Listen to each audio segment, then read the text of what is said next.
প্রতিদিনের এক যুদ্ধ স্কুল যাওয়া। কি এই দেরি করে যতই উঠি না কেন, আমি তো ওর ফ্রেশ করে দিয়েছি, ব্রেকফাস্ট রেডি করে দিয়েছি 9টার মধ্যে। দেখ, দেখেছিস তো, নিজের মেয়ের দোষ নেই, পরের মেয়ের সর্বদা দোষ। নিজের মেয়ে সব ভালো, তাই হয়। ওটা মশার, ওটা ঝুল, ধর ব্যাগটা ধর।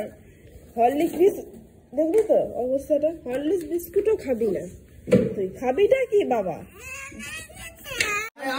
যা যা যা, দেখেছিস কত যত্ন নিচ্ছে বাবা তোর। নিজের মেয়ে বলে যত্ন নেবো না, পরের মেয়েকেও তো একটু দেখতে হয়। সেও যথেষ্ট দেখি, এর থেকে বেশি দেখা যায় না। তা তো বলবেই, তা তো বলবেই।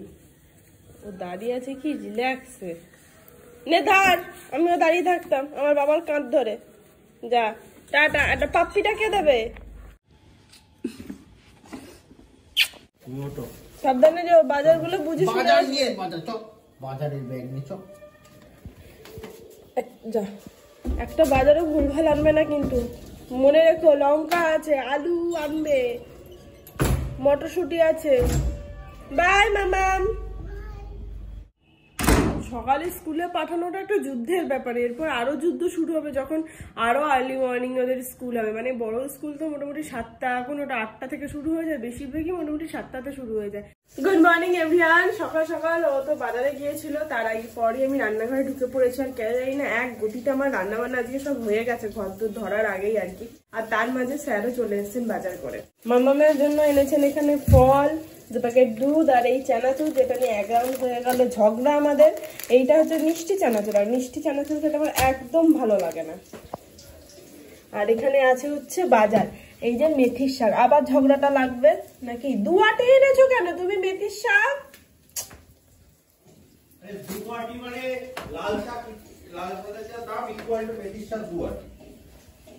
লাল শাক কত? 15 টাকা? 10 টাকা, এটা 5 টাকা। বুঝলাম। বাজবে কে? তুমি। একটু বেছেও তো দিতে পারো। কি বেছেও তো দিতে পারো? তুই জলটাও তো ভরে দিতে পারো, একটু বিছানাটা তো জল আমি ভরি না। হ্যাঁ, জল আমি ভরি না। পায়ে না, বুকে হাত দিয়ে কথাটা বলো। মাঝে মাজায় হাত কেন, বুকে হাত দিয়ে কথাটা বলো। এরপর মাঝে মাঝে বেরোচ্ছে তো, বুকে হাত দিয়ে বলো জল আমি ভরি না। বিছানা তুলে দেওয়া তো একটু লেটে বেরোচ্ছে, বাট কাল থেকে যখন আবার আর্লি মর্নিং বেরোবে তখন বিছানা কে তুলবে বলতে পারলে? যখন সোমবার করে বিছানা কে তোলে? সোমবার করে আমি যখন অত সকালে বেরোয় মেয়ে ঘুমাই, তুমিও তো তাহলে সবে উঠি। ভাত টিফিনটা কে করে দেয়? সবে উঠি মানে দেখেছো, বেঈমান তোমাদেরই বলে, বুঝতে পেরেছো? তোমার সাথে ঝগড়াটা একদিন একটু বেশি হচ্ছে, এত হতো না। একটু শাকটা বেছে দিও না, সন্ধ্যেবেলাতে বসে ক্যামেরা সবাই দেখবে, স্বামী স্ত্রী মিলে শাক বাজছে, খাবে কালকে। এটাই বলার চেষ্টা করি। দেখো, আমাদের সাথে সবাই আফটার রিটায়ারমেন্টের পরে আদৌ থাকবো না কি হবে হরিই জানে। তো সেই জায়গায় আগে ভাগে করে নেওয়া ভালো না, কোনো কাজ পেন্ডিং রাখতে নেই।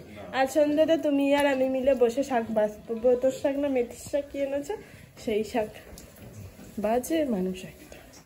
এই যে ব্রেকফাস্ট আমার, দুধ আর কর্নফ্লেক্স। ব্লগটা এডিট করতে বসছিলাম, তখন দেখলাম কালো বলেছিল হরলিক্স খাবে, কিন্তু আলটিমেটলি হরলিক্স কিন্তু তুমি আজকে ভালো করে খাওনি। ধুলেতে হাত দিয়েছো? চলো হাত ধোবে, পা ধোবে, সব ধোবে। চলো চলো, ব্যাগটা তো ভারী কেন? চলো।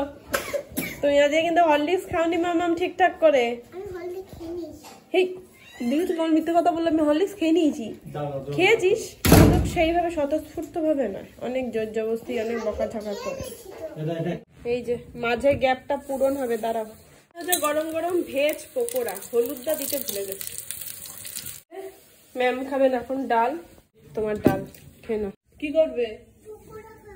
পকোড়া খাবো, আগে ডাল খাও, তারপর পকোড়া খাবে। আচ্ছা হ্যাঁ হ্যাঁ হ্যাঁ, কি বললে একবার বলো। এই ছিল মনে। মাছ আছে, পকোড়া দিয়ে ডাল দিয়ে মেখে ভালো। কি পকোড়া বলো তো এটা? ভেজ পকোড়া। পেঁয়াজ দিইনি, ভুলে গেছি অ্যাকচুয়ালি। ফুলকপি, বাঁধাকপি, গাজর, বিনস, মটরশুঁটি, টমেটো সব। আয় খাবি। ও মাছ আছে কিন্তু, এই যে খবরদার ভাববে না সবগুলো তোমার। আর এই যে মাছ, সাবধানে যাও। টাটা। ওর জীবনে যাদের কাজ থাকে না তারা এইভাবেই টাইম পাস করে। ওর জীবনে কোনো কাজ নেই। এই যে ম্যাডাম আমব্রেলাটা দিয়েছিলেন, ও এখন এখান থেকে এই স্টার গুলোকে খুঁটে খুঁটে তুলে ওর গালে লাগাচ্ছে। এই যে এদিকে একটা লাগিয়েছে, এদিকে একটা লাগিয়েছে, পুরো জোকার। একদিকে ভালো, কিন্তু মাসি ঘরটা ঝাড়ু দিয়ে পুছে গেল, এখন নোংরা করবে। এই যে এর মধ্যে একটা স্টার আছে, এটাকেও তোল। এ দেখো তোলার প্রসেসটা দেখো, ছোট্ট ছোট্ট হাতে যতটুকু না হলো। এবার বাকিটা তো ছিঁড়ে ঘরে পড়বে আর বাকিটা গালে উঠবে। হ্যাঁ, এই এক যন্ত্রণা শুরু হয়েছে। উফ, তুই নিজে কর না বাবা। সবজিটা কেটে রেখে দিলাম যা রান্না করব, তার কারণ সন্ধ্যেবেলা দিক করে একটু বেরোবো ভাবছি।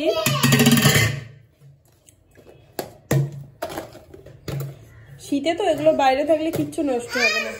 হ্যাঁ আমি জানি তুমি গালে লাগাচ্ছ, দেখি তোমার জীবনে কাজই তাই। হ্যাঁ, আর ফ্রিজের জন্য ঢুকালাম না, আর একটু আগেই তো কাটলাম, শুধু রাতে আটাটা মাখলেই আমার হয়ে যাবে। যে ভাত বেড়ে নিয়েছি আর সুন্দর গরম গরম মামের ভেজ পকোড়া ভেজে নিয়েছি। আর হ্যাঁ, পাম্পকিন তো মোটামুটি অর্ধেক উঠেই গেছে খাবার আগে না। আর এই যে আমার সে মাছ, আর ম্যাডামের আছে ডিম। অ্যাকচুয়ালি মাছটা দুটো ছিল, তো ওর জন্যই আর কি ওকে ডিম দিয়েছি। চলো খেয়ে নিই, তারপর ম্যাডামকে ঘুম পাড়াবো।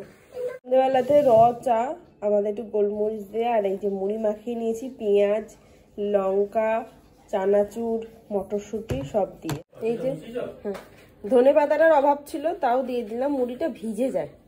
Good evening everyone. সন্ধ্যাবেলা থেকে ম্যামকে তো খাইয়ে দিয়েছি, নিজেরা খাবো। ভেবেছিলাম একটুখানি বেরোবো, আমরা একটু ডিশ ওয়াশার দেখতে যাব, বাট ঘুমিয়ে পড়েছিলাম। আর ঘুমের ঘরে ও বেল বাজিয়েছে সন্ধ্যেবেলাতে, আমি শুনছি বেলটা বাজছে, কিন্তু মাথায় ভাবছি এটা কার বাড়ির বেল, মানে এটা কি বাজছে, মানে এতটাই ডিপ ঘুমে চলে গেছে আমি, কিন্তু আওয়াজটা কানে যাচ্ছে, বাট আমি বুঝতে পারছি না যে আওয়াজটা কিসের আর কি।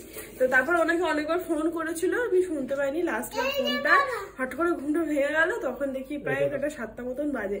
আর স্যার এসে খুললাম, তো লেট হয়ে গেছে। তারপর মেয়েকে খাইয়ে সন্ধ্যে দিয়ে যেতে যেতে দেরি হয়ে যাবে বলে আর বেরোয়নি। আর যাবো, কাল পরশু যাবো। হ্যাঁ চলো খাবো আমরা। মাম্মা লেগেছে ওর দাঁতে মারিতে, তুমি মারিটা দিয়ে খেও না, সামনেটা দিয়ে খাও। সামনে দিয়ে চিবা, মা মারিতে ব্যথা করছে, ওর দাঁত উঠছে নাকি কে জানে। আলুর দম, মিষ্টি আর একটা পকোড়া আর রুটি, কিছু হবে না মা, খেয়ে নাও আস্তে আস্তে। আমি নুন দিয়ে দেবো, গার্গিল করবে। আমি ব্লগটা এন্ড না করেই বিছানাতে উঠে পড়েছি। যাই হোক, মামাম তোমাদেরকে একটা গান করে শোনাবে, শোনো। আয় তবে সহচরী করো।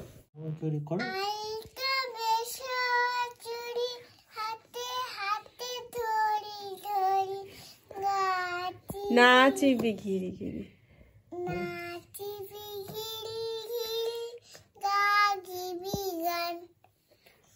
তারপরে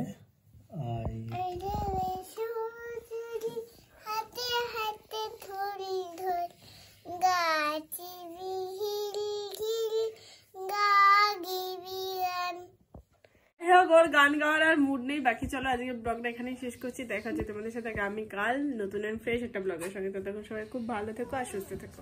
tata and good night, by.